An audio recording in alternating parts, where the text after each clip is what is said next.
So Manisha asked you that Britain had transferred the power of Palestine to three powers, right? The region where Israel is, there were three powers to which Britain promised the lands. One of them was Jews.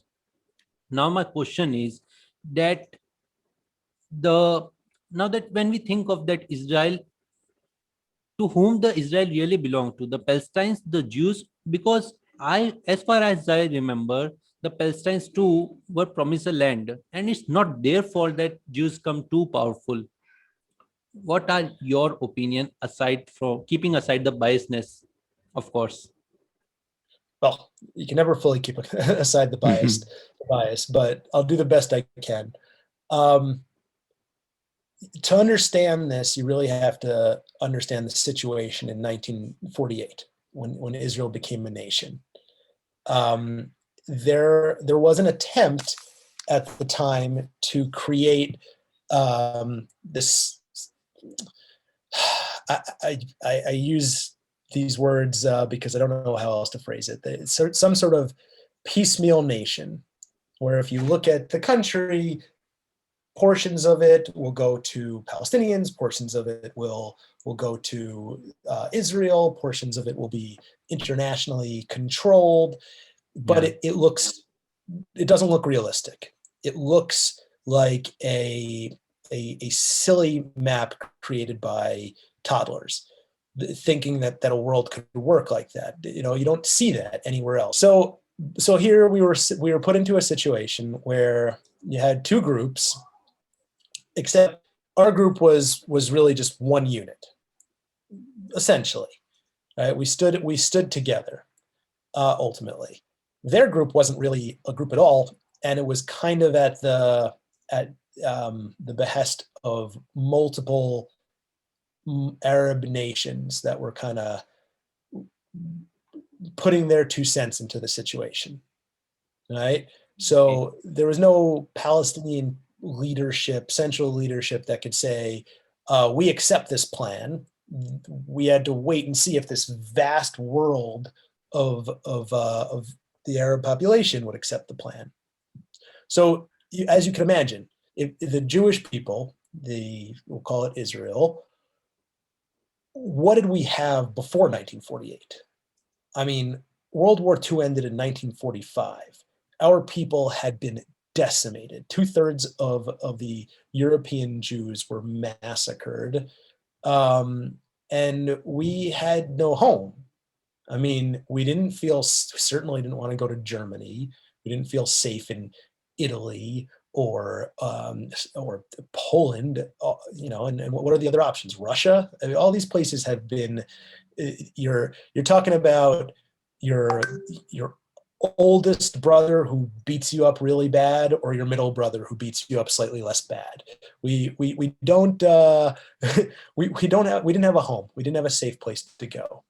So we're given this offer of this piecemeal, wacky country, and we said, okay, fine, we'll take it. Yeah. Right? And if the other party had said, okay, fine, we'll take it too, that's what we would have now.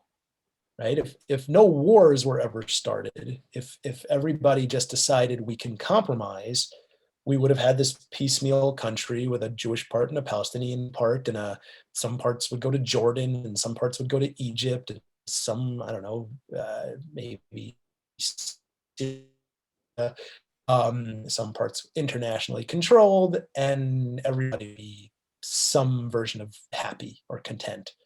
But the Arab world said absolutely not. And instead of saying, okay, fine, so we'll allow Jewish people to live in Israel, they attacked us. They started a war. And I always forget if it's 4, 5, or 6 different countries that attacked Israel at once.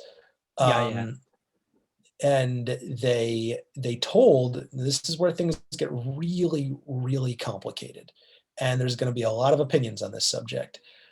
They told the Palestinians to leave. Why?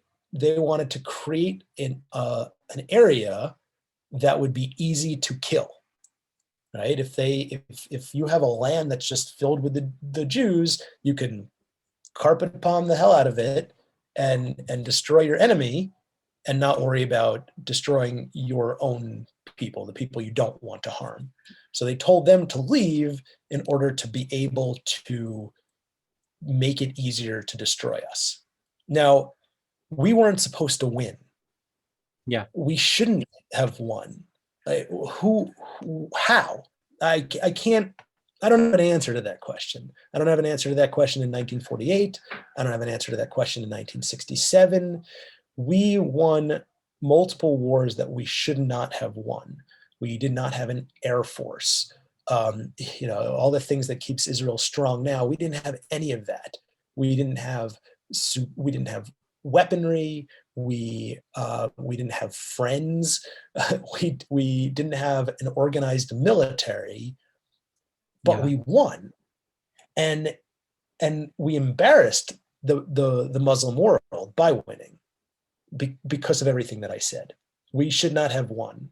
You can argue we won because we had our heart. We had we cared more. We had more to lose, so we fought in a way that was more passionate, but we won, and we ended up with more land than we originally would have gotten if we Yeah. had taken the original deal. And this gigantic humanitarian crisis was created because of all these Palestinians who were told to leave.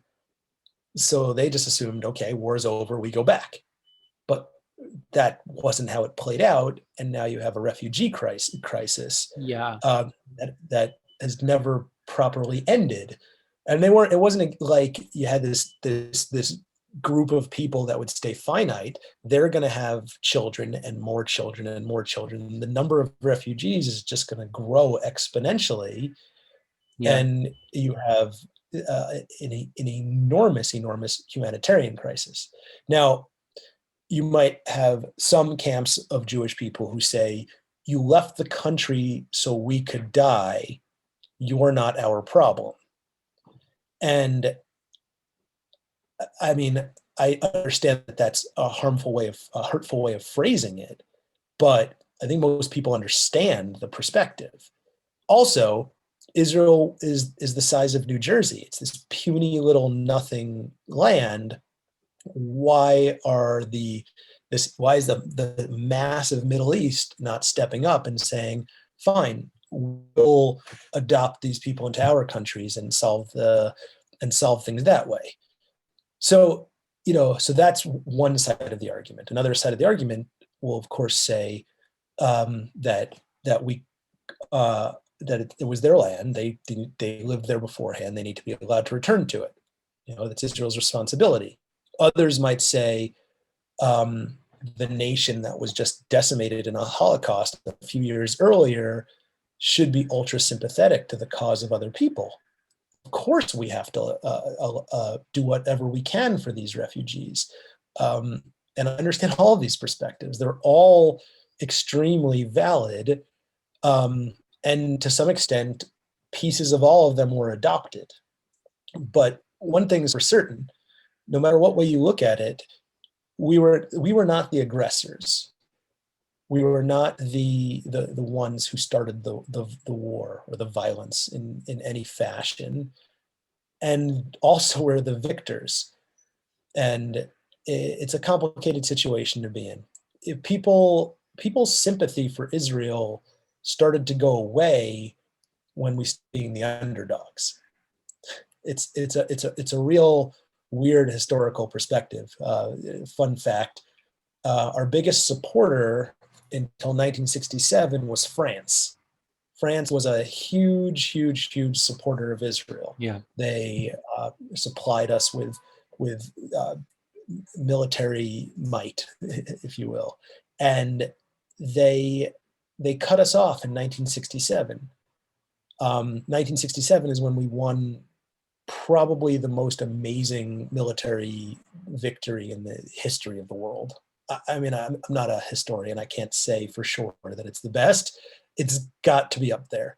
Yeah. A war where we absolutely dominated 4 attacking nations in 6 days has to be one of the most amazing military feats ever. And Yeah, at that sure. point, France was like, yeah, never mind. We're not your supporter anymore. And we had a void for 3 years until we created a relationship with the United States. But during that period, we were still at least somewhat of an underdog, and people like to support the underdogs. The Palestinians are the underdogs now, and the world Yeah. looks at them as the ones who need to be looked out for. They need to put their arm around the Palestinian world and be there for them. We don't have that status anymore. We lost it by being strong. We lost it by creating a dominant, impressive military force, despite our history, and despite the fact that we did it against all odds.